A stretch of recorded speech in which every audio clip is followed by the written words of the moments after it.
Hello दोस्तों, आज की इस वीडियो में क्लास 10th का जो चैप्टर नंबर 1 है फिजिक्स का, प्रकाश का परावर्तन और अपवर्तन, तो इसके बारे में बहुत ही ध्यान से आप लोग देखिएगा, क्योंकि क्वेश्चन जो है मैं जो टॉपिक लेकर आया हूँ बहुत ज्यादा इंपॉर्टेंट है और आप सभी के बोर्ड एग्जाम के लिए, तो बहुत ही ध्यान से देखिएगा। चलिए आज की वीडियो को करते हैं स्टार्ट। चलिए हमारा जो पहला टॉपिक है, पहला टॉपिक का क्या, प्रकाश है, लाइट।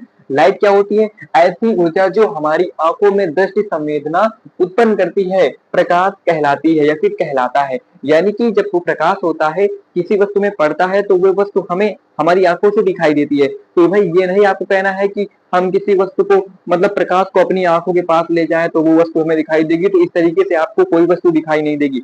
जब तक किसी वस्तु में प्रकाश नहीं पड़ेगा, जब तक नहीं पड़ेगा तब तक आपको नहीं दिखेगी। जैसे ही उस वस्तु में प्रकाश पड़ेगा आपको वस्तु दिखाई देगी। तो बस यही होता है प्रकाश।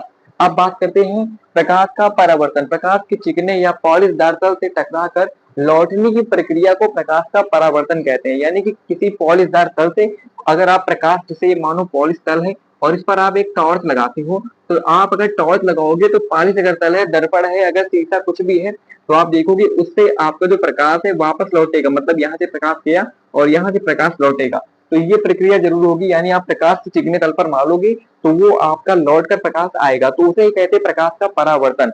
किसी चिकने या पॉलिशदार तल से टकराकर वापस लौटने की जो प्रक्रिया होती है प्रकाश की, वो हमारी प्रकाश का परावर्तन होता है। अब बात करते हैं परावर्तन के नियम के। तो परावर्तन के नियम के लिए मैंने एक आपका चित्र बना दिया है। इसमें दो पार्ट होते हैं, यानी परावर्तन के नियम के दो पॉइंट होते हैं। सबसे पहला पॉइंट क्या होता है, ये आपका हो गया समतल पृष्ठ से प्रकाश का परावर्तन का चित्र हो गया, और ये हमारा क्या हो गया, दर्पण।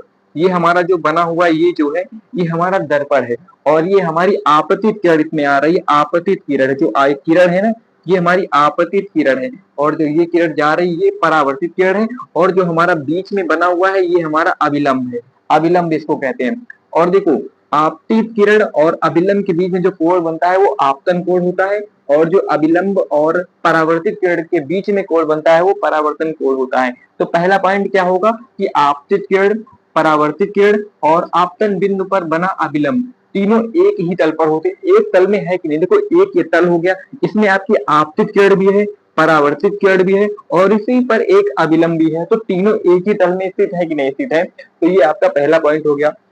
अब दूसरा पॉइंट क्या होता है, इसमें जो आपका आपतन कोण होता है और परावर्तन कोण होता है, दोनों बराबर होते हैं। यानी कि कोण आई बराबर कोण आर, कोण आई ये है और कोण आर ये है, ये दोनों कोण क्या होते हैं, बराबर होते हैं आपस में। तो बस इतना ही आज के लिए। आज की क्लास बस यही रखते हैं। इस क्लास में हमने क्या पढ़ाया, प्रकाश के बारे में, प्रकाश का परावर्तन के बारे में और परावर्तन के नियम के बारे में।